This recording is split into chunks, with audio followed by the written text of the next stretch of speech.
जिस इंसान को दुनिया गरीब समझती रही, उसके पास ऐसी दौलत थी जिसकी किसी ने कल्पना भी नहीं की थी। एक बड़े शहर के रेलवे स्टेशन के बाहर करीम नाम का एक बुजुर्ग रोज बैठता था। पुराने कपड़े, हाथ में कटोरा और चेहरे पर हमेशा हल्की मुस्कान।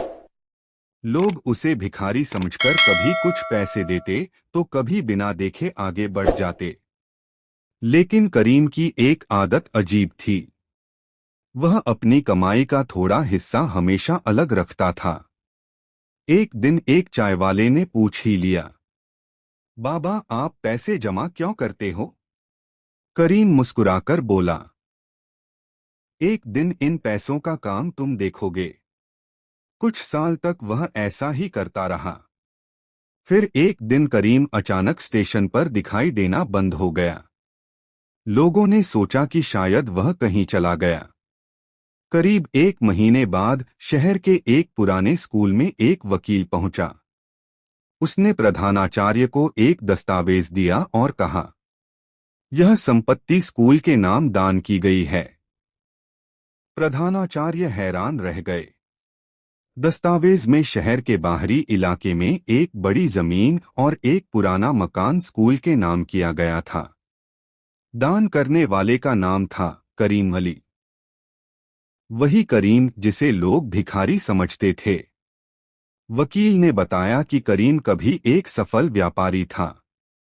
कई साल पहले उसने अपना कारोबार छोड़ दिया था और साधारण जीवन जीने का फैसला किया।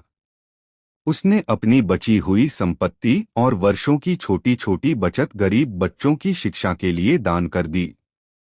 प्रधानाचार्य की आंखें नम हो गईं।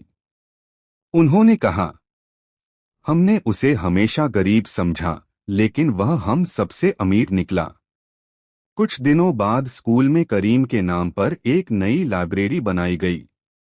उस चायवाले ने जब यह देखा तो उसकी आंखों में आंसू आ गए। उसे करीम की बात याद आई, एक दिन इन पैसों का काम तुम देखोगे। लाइब्रेरी के बाहर एक पट्टिका लगाई गई। असली अमीरी इस बात में नहीं कि आपके पास कितना है, बल्कि इसमें है कि आप दूसरों के लिए कितना छोड़कर जाते हैं। करीम की विरासत सिर्फ करोड़ों की संपत्ति नहीं थी।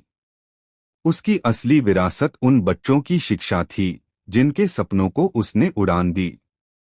सीख, किसी इंसान को उसके कपड़ों या हालत से कभी मत आंकिए।